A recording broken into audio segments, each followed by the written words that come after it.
Hi guys, today I'll be taking a look at a dedicated switch for gaming, the Cherry MX Speed Silver. Let's get started. Now, the Speed Silver is pretty much a more sensitive Cherry MX Red. They have the same 45-gram weighting, but these have a higher actuation and a shorter travel. Also, I want you to note that I'm testing the RGB variant, but these also come in an opaque black housing as well as in both PCB and PCB mount.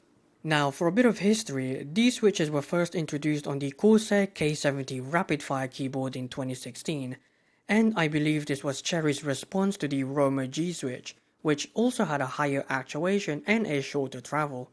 Now, I mentioned that because at the time I was just getting into the hobby, and Cherry basically dominated the gaming keyboard scene when it came to switch choices.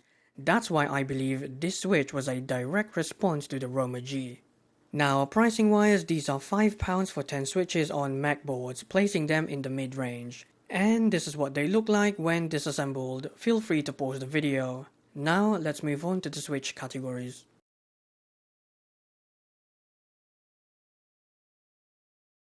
On-center key presses are slightly inconsistent with some smooth and scratchy switches in the mix. Off-center key presses are even scratchier and more inconsistent with some binding on a few switches. Overall, they're very similar to the Cherry MX Red, which is what they're based on. They aren't the worst, but they are far from the best. 5 out of 10. Now, according to Cherry, these switches actuate at 45 grams at 1.2mm with a total travel of 3.4mm. Now, in terms of the actual key feel, all of those specs are instantly noticeable, especially the actuation point of 1.2mm. It's much higher than what you guys might actually think at first. I was certainly surprised by it. However, I'm not a big fan of these as they essentially have all the aspects I don't like on a switch. They're very light, have a high actuation point and feature a short travel. It's basically the anti-Keyworks switch. Additionally, they're quite inconsistent as well, which doesn't exactly help its case. Overall, for those looking for a more sensitive MX Red, this is your switch. But it should be clear that I don't like them. Their aspects just don't suit my preferences at all.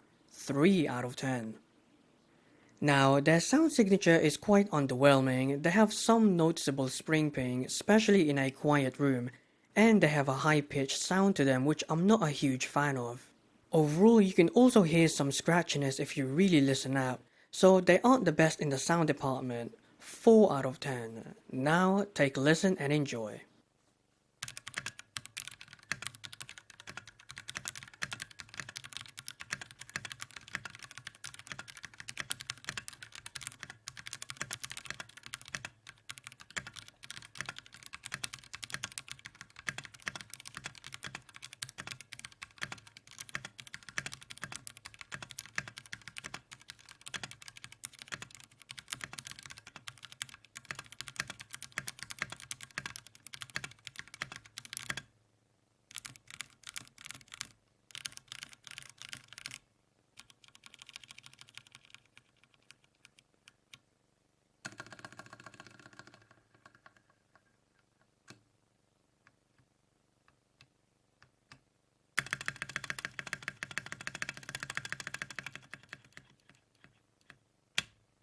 Now, I'll get straight to the point with regards to typing.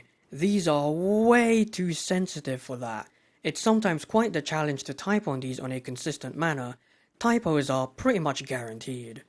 Now, you may think it's because of the light weighting, however, that isn't the case here.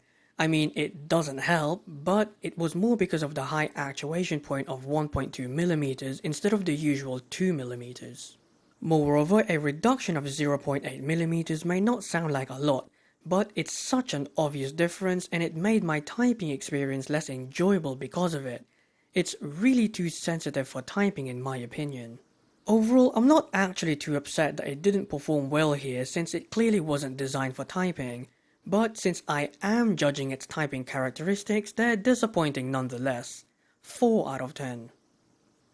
Now, unlike typing, gaming is the one aspect it was designed for, so how does it perform here? Well, I can tell you that it's not too bad. I mean, they are still too light for me and the higher than usual actuation point still sucks, but the shorter total travel was practically invisible. Also, since for me, gaming requires less precision compared to typing, they weren't completely horrible. They were decent enough in both fast and slow-paced games, but I did have more success in games where minimal keyboard input was needed, unsurprisingly. Additionally, they weren't smooth or consistent, but since they have such a light weighting, the scratchiness wasn't immediately obvious until I made slow and deliberate key presses. So yes, even though they were made for gaming, they aren't super great at it. Overall, as a Switch purely for gaming, it's fine. It has the usual Cherry performance issues, which sadly brings it down. But as a Cherry MX Red alternative, it's decent enough really. 6 out of 10. In conclusion, it's obvious who the target audience is. It's gamers, and competitive gamers at that. This Switch sucks otherwise, especially for typing. I would never buy these for typing, but as a dedicated Switch for gaming, they really aren't too bad. The final score for this Switch is 22 out of 50 or 44%, which is somewhat expected given these are purpose-built for one category, which is gaming. And that's the end of the review, and next time I'll be looking at more gaming Switches. Anyway, until then, take care and goodbye.